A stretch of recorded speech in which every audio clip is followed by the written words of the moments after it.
നിങ്ങൾക്ക് നേരെ കൈ ഉയർത്തുന്നത് ഒരുത്തിക്ക് സഹിക്കാൻ പറ്റുന്നില്ലെങ്കിൽ അവളുടെ ഗതിയെ ദേ അതാ.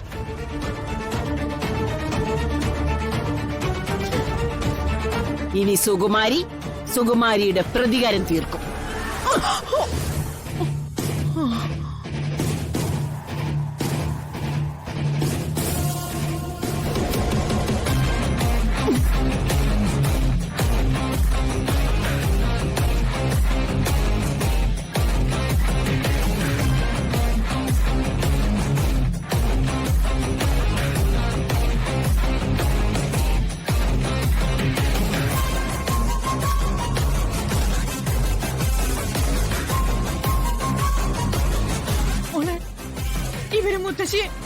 മനസ്സിലായമ്മേ.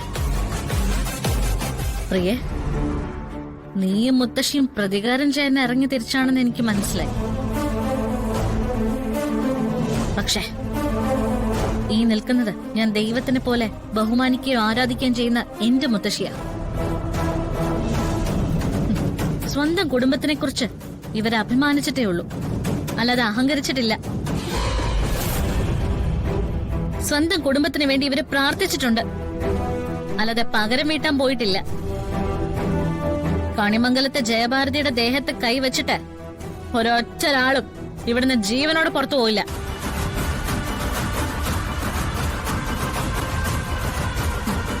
അടുക്കളയിൽ ഞാൻ കറിക്കത്തി ഉപയോഗിക്കുന്ന വേഗത കണ്ടിട്ട് അതിശയത്തോടെ നീ എന്നോട് ചോദിച്ചിട്ടുണ്ടല്ലോ, ഈ കത്തിയും ചേച്ചിയും തമ്മിൽ എന്തെങ്കിലും ആത്മബന്ധം ഉണ്ടോന്ന്. ഉണ്ട്. രാധിക കത്തി കയ്യിലെടുത്താല് രാധികയുടെ തീരുമാനം എന്താണോ അത് കത്തി അനുസരിക്കും. മര്യാദയ്ക്ക് നിന്റെ മുത്തശ്ശിയെ വിളിച്ചിവിടുന്ന് ഇറങ്ങിക്കോ, ഇല്ലെങ്കിൽ ചീന്തിക്കളയും ഞാൻ രണ്ടിനും. മുത്തശ്ശി, പ്രായത്തിന്റെ പേരില്, വെറും പ്രായത്തിന്റെ പേരില് ഇപ്പോഴൊരു തടസ്സം എനിക്ക് കിടക്കുന്നുണ്ട്. പക്ഷെ ഇനിയൊരു വാക്കോ ഈ നിൽക്കുന്ന കണിമംഗലത്തെ മുത്തശ്ശിക്ക് നേരെ എന്തെങ്കിലും ഒരു പ്രവൃത്തിയോ ഉണ്ടായ പിന്നെ ഞാനൊന്നും നോക്കില്ല, ഒന്നും.